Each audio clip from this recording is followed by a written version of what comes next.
and I'm Amber Gravius. I'm our director for our Office of Business Innovation and our Chief Data Officer. It is our honor to be here with you today to tell you about our journey to GRC. As Rob mentioned yesterday, we come from the National Credit Union Administration, and about 5-6 years ago, we started our journey to replacing our 25-year-old examination tool. We ended up choosing MetricStream and using the internal audit, the surveys, and issue management functions of that tool.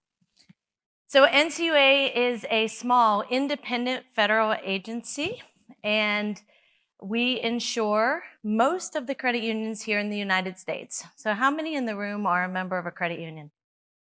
Yay, thank you. Most likely your deposits in that institution are insured by our agency. For those who don't know, or you can't make the correlation, we are to banks what FDIC is to banks. That's what NCUA is to credit unions. And because of our impact on the financial industry, we take our mission extremely seriously here at NCUA. And the tool that we replace in our examination program is really the backbone of our organization for our examiner workforce. I know this is a little small, but the statistics are on our website. But just to give you a highlight, as Rob mentioned yesterday, we insure about 4,600 credit unions across the United States. That's about 135 million members and about $2.1 trillion in assets. The one thing for sure that's happening in the industry is it's evolving, it's changing, it's growing, and so our mission becomes more and more important every day. So as a partnership between business and IT, and I will tell you, this would not have been successful without that. It becomes more and more important for us that we got this right during our journey. So, as Amber mentioned, I want to start with kind of a scene setter. We've talked a little bit about where GRC is. We've talked a little bit about a lot of the things. I really like what Mike said on ready, willing, and able, and we're going to kind of deconstruct that from our perspective. Most of what you're going to see today is pre-planning, pre-execution, and getting it right from the beginning. So if you haven't started your journey, some of these things may be valuable to you. But for GRC, it means a lot of things to a lot of different people. You can see the word salad up there. We focused on an enterprise capability. We wanted to minimize our risk. We wanted to have the ability to access data, the accuracy of the data, and have a secure platform. That was our objectives, which led us to GRC. If you could go to the next slide, please. So our business requirements, if you will, and our technical beat drivers are enumerated here, but we really wanted to have flexibility. We want to have scalability. We want to have security all around data. And as a federal regulator, data is very, very critical to us. And as you can see under data security, visibility, standardization, quality, all of those things were part of what a GRC could provide to us, which led us to the GRC. But we started with the requirements and we ended up with the GRC. We didn't ask for the tool first. I think that's a critical aspect. And the business imperatives were to be able to do examinations in a very robust manner. And this led us to that.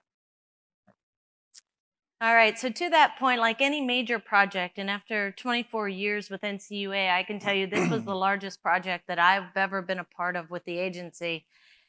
You break it down into smaller chunks. And so as Rob mentioned, of course, the infrastructure was absolutely critical for us in the security components, but then also replacing an examination tool. And when you think about an exam tool or an audit tool, it's not just how we collect the data, it's also the financial analytics and other analytics involved.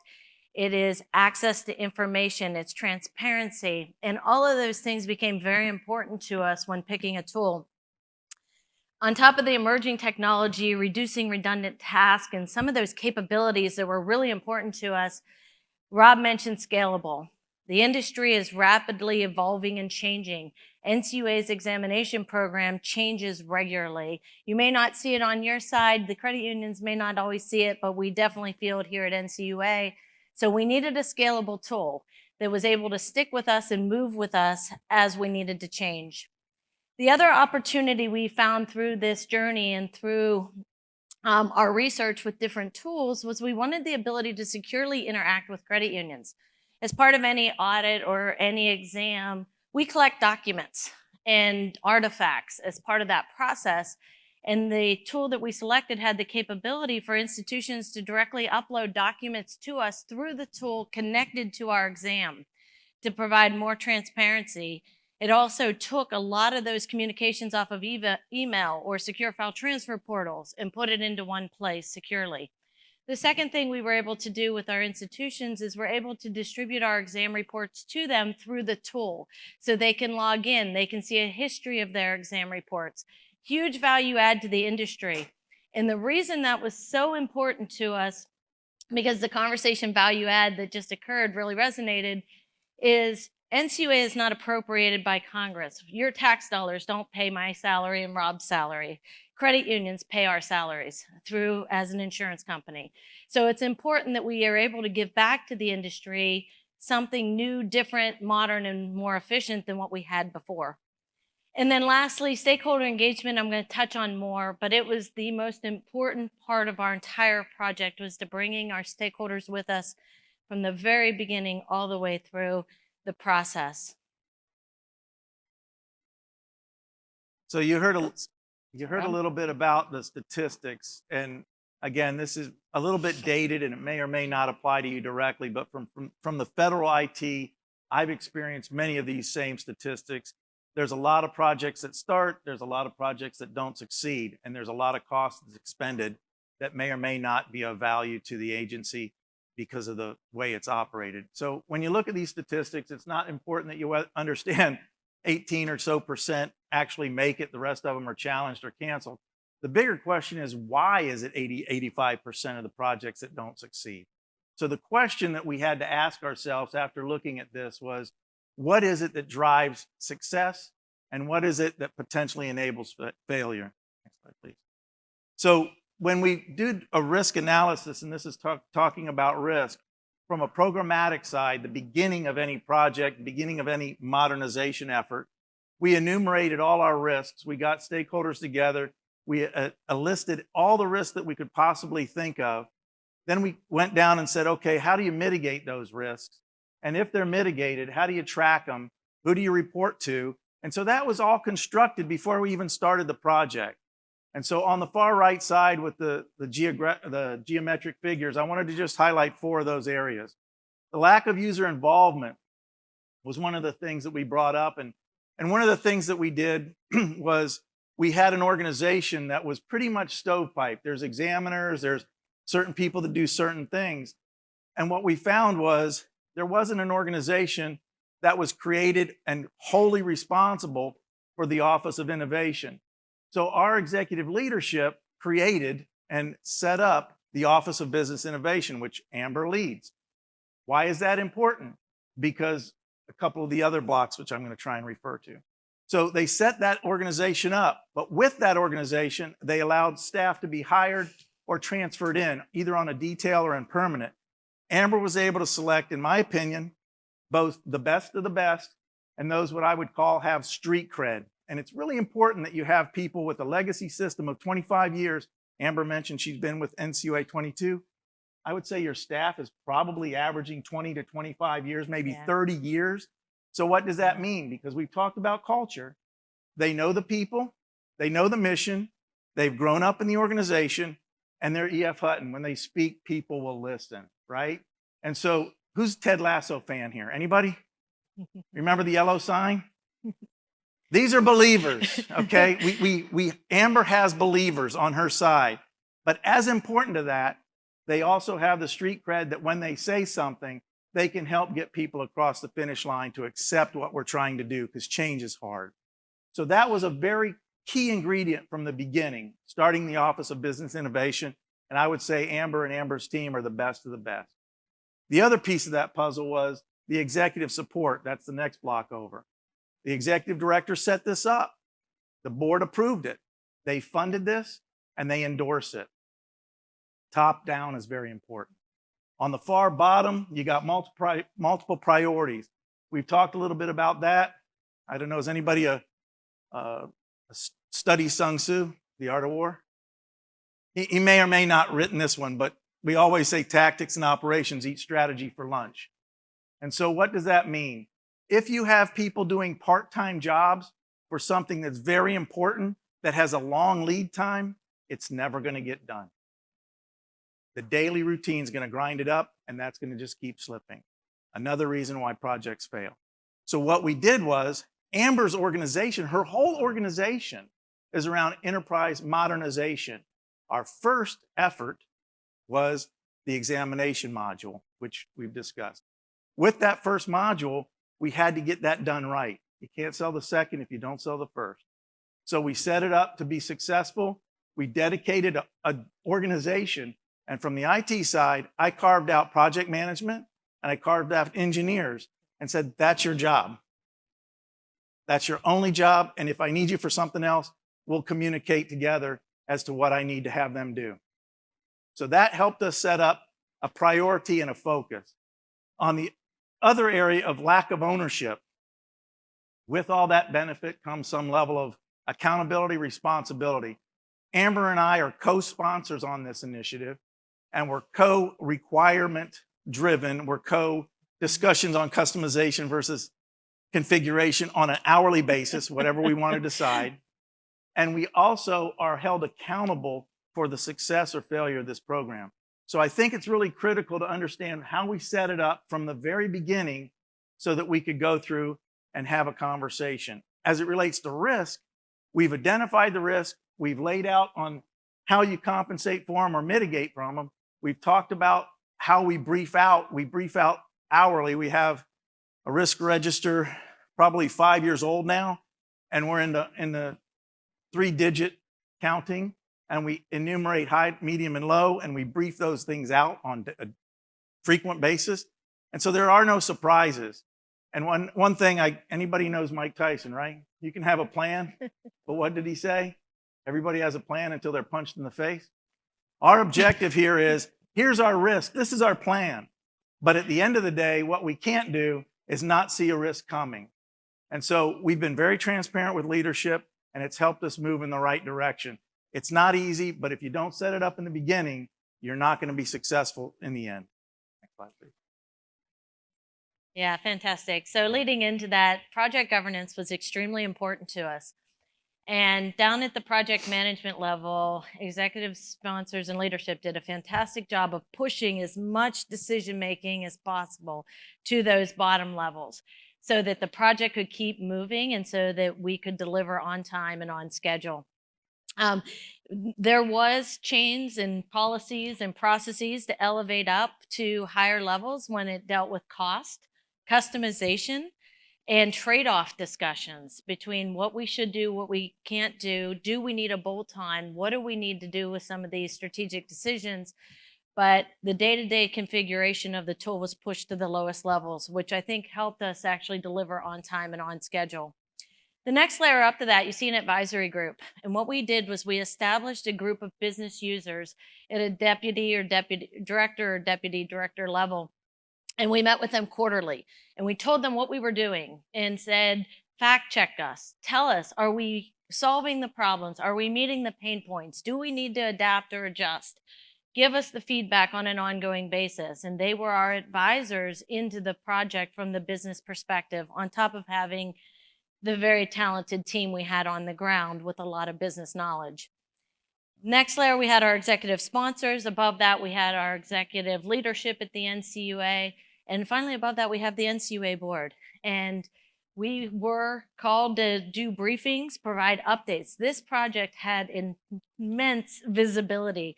You can even go to NCUA's website and you'll find public board briefings on this initiative that we gave regularly about the project, because it was such a transition and a shift for us, but also because we're funded by credit unions. So we want to be very transparent with the industry as well. We've heard a lot this morning around change management, and this is certainly something I could talk about for hours about things we did, but I want to hit on just a couple points, maybe from a little different scope or perspective than maybe what we've heard already today. Change management is by far the hardest part and the most important part of a project. And one of the things we did right was we incorporated our business stakeholders from day one. They were part of the requirements gathering. We included them in the procurement process to look at demos of different tools and provide input on which tool they felt was going to be the best for us. We did what we called hands-on demos, where every couple of months through configuration, we brought them in and let them touch it, play with it. Tell us what you like. Tell us what you don't like. When Rob will tell you, we have a very vocal, demanding set of stakeholders, and they are not afraid to tell us what's good, bad, or ugly. We also then took that same team. They were included in user acceptance testing. They were part of 2 pilots that we did prior to rolling out, and many of them became our trainers at the end of the day. And they became our champions as we moved forward. Now, let me just explain too. I mentioned a 25-year-old system.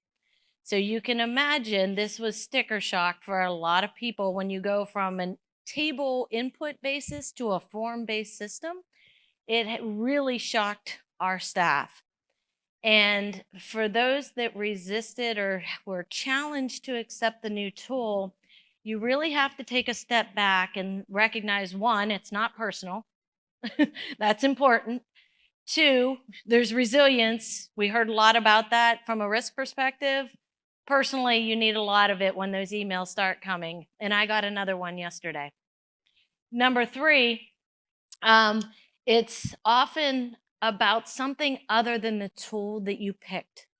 It may be, I'm no longer the expert that people are going to come to and talk to and ask for advice from. How's my boss going to look at me now when it takes me longer to do my job because of this learning curve, because it's something new? And so you have to meet people where they are. And a wise person told me once, you have to hear something 5 times, 5 different ways to remember it. And that stuck with us, and that became part of our strategy for change management. Because the philosophy, build it and they will come, does not work, because they will not come.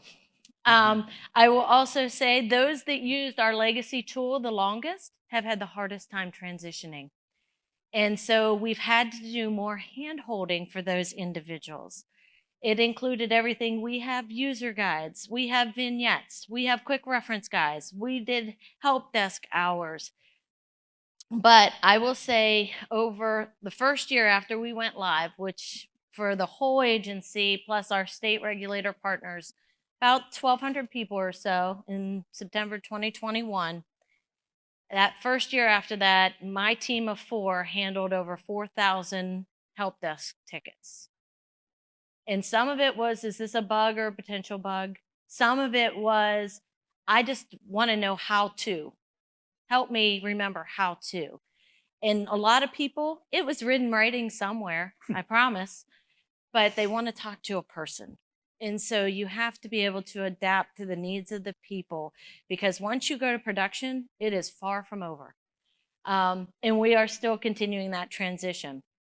The other thing too that we have to remember, and we always continue to tell our staff, and that we have to remind our stakeholders, is yes, it's different. Yes, it's new. We're finding they're getting used to it because it was such a dramatic change for us. But we're also continually improving and continuing to answer their suggestions to make it better. So that's been really important for us along this journey. So a couple of takeaways. One of the things that we've talked about is, at least, and you don't see any engineering or architecture or discussions about IT. I don't want to say it takes care of itself, but I could write lots of stories and scripts and say user acceptance test, it's operating as designed.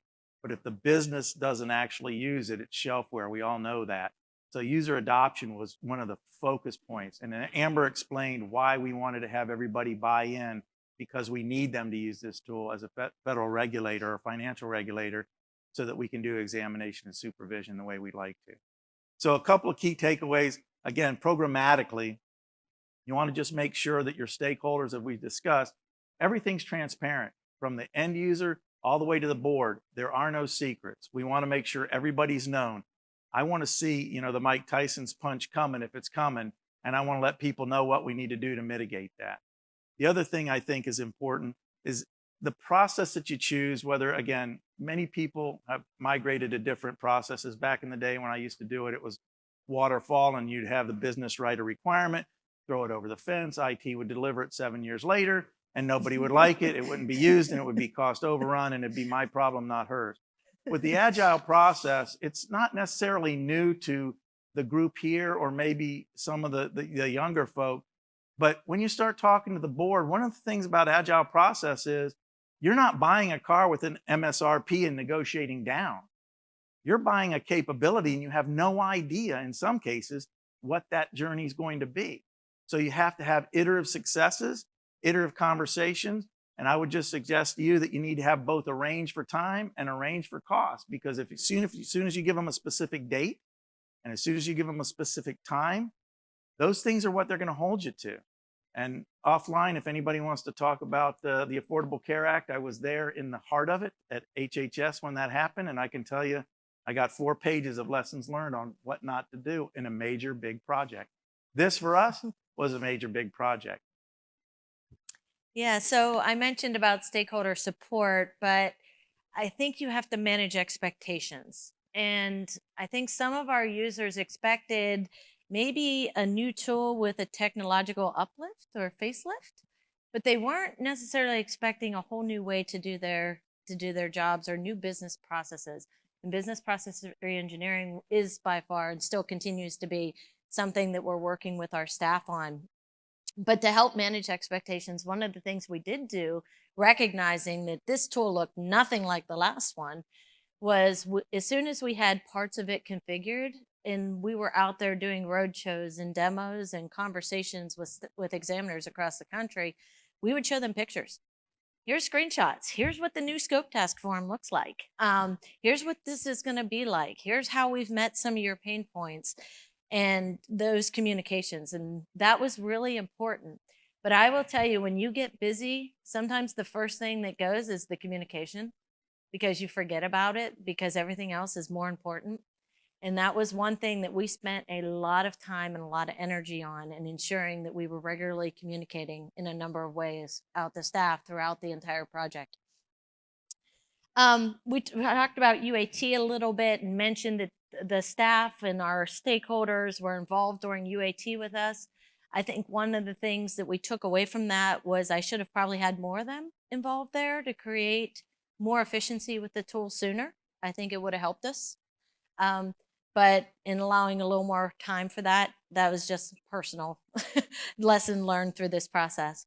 And someone had asked me recently, would you do something differently? Looking back, what would you do differently? What would you change in this multi-year project? And Rob and I have talked, and we both agreed that there's very little we would change because of the success of it. However, I would say we rolled out at the tail end of the pandemic in September of 2021 after 2 pilots. And the decision was made at that time to roll out virtually. And I think that handicapped us a bit because a lot of people don't learn technology well without hands-on training. And even though we did a very robust virtual training, no more than 20 people per class, 12 classes a week, 8 weeks long, it was intense. It was interactive. We'd give them written scripts of exercises they would do on their own. We'd come back together. If someone was struggling, we'd pull them out to a virtual room and screen share separately with them. I mean, we did everything we could, but some people really struggled, I think, with not having hands-on in-person training. And we've continued to work through that now that we're all back in person to still help folks along that journey. And I think that's also representative of the number of help desk tickets that we received, is that some people, I forgot, or you space out. Sitting on a computer all day is not fun for any of us. And then a user support strategy. I mentioned the one-stop tickets. I'm proud to say I think we're down to about 250 a month. That may not sound like much of a decrease, but the latest survey we did, which is the other big thing we do, several times a year we survey our staff still. What are the enhancements? What can we do better? What would you like to see? What are your pain points? The latest one that we just did said about 80% of our staff feel very comfortable with the tool, which I think is an improvement for us, and it's an exciting benchmark. About 20% say they still need some help, and that's where we're focusing our training efforts now, because of that virtual training, I think it led to a little bit of a lag for us on that side. But with that, that concludes our presentation. I do want to publicly thank Rob, though, because the partnership with OCIO and IT, they made this possible behind the scenes, to pulling all the pieces and parts together. And I think that's been absolutely critical and wouldn't have been possible without that partnership. Thank you. But Thank you so much. Who has the clicker? I go where she tells me to go. Thank you. Thank you. I guess we have about 2 minutes if there's any questions.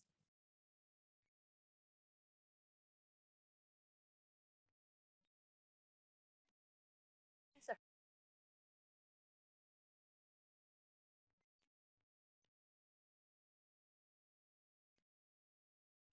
Did you hear that? I think Can you repeat that? I'm going to try and repeat it. Did we use a user adoption tool, and do we have metrics of those user adoption? So I'll defer to Amber on that when it comes to metrics. But again, the way we set up the user adoption was to have people that are highly valued, highly appreciated, and have what I call street credibility being an endorsement. And then she also mentioned how she had buy-in from both the technical side and the business side, from the acquisition to the training to the deployment. And those are kind of your advocates, if you will. But I'll let Amber speak. Yeah, so there's a lot of different change management frameworks out there. We used various components of different ones, I will say, over our journey. We did not use a specific tool. We followed the basic principles of stakeholder analysis, and those communication methods. We kept track of them, the different methods we were using, the audiences we were reaching, and determining who we needed to reach and how we needed to reach people. But as far as metrics, some of the things we are looking at are things like how comfortable are people with the tool, how many people need help. I use our help desk tickets as a metric. That's an indicator to me of how many people still need our help with the transition versus how many are comfortable. The types of tickets that we get in, we classify those and track those on a monthly basis. So those are just a few of the things that we've used to help determine how far we're getting with our adoption.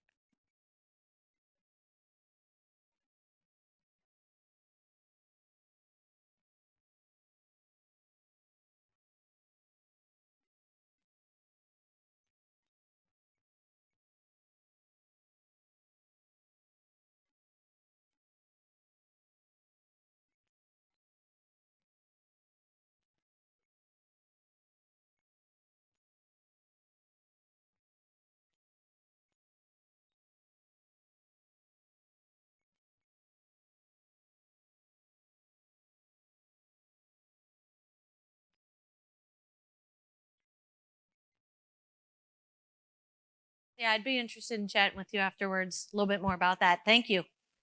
We weren't aware of that. There was one over here. Sir?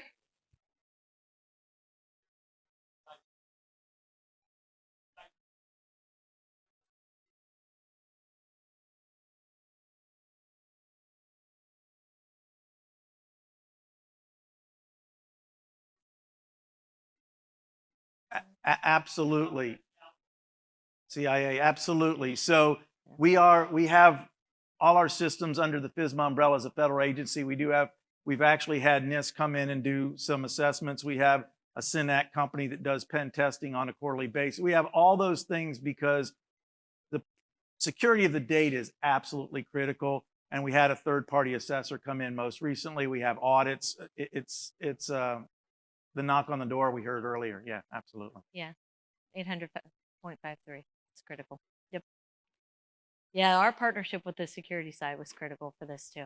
Yep. Absolutely. I think we're over. I think that concludes our portion. If you want to talk to us again, we'll be here through. I'll be here through the day. Yeah. Amber's leaving later. Absolutely. Thank you so much.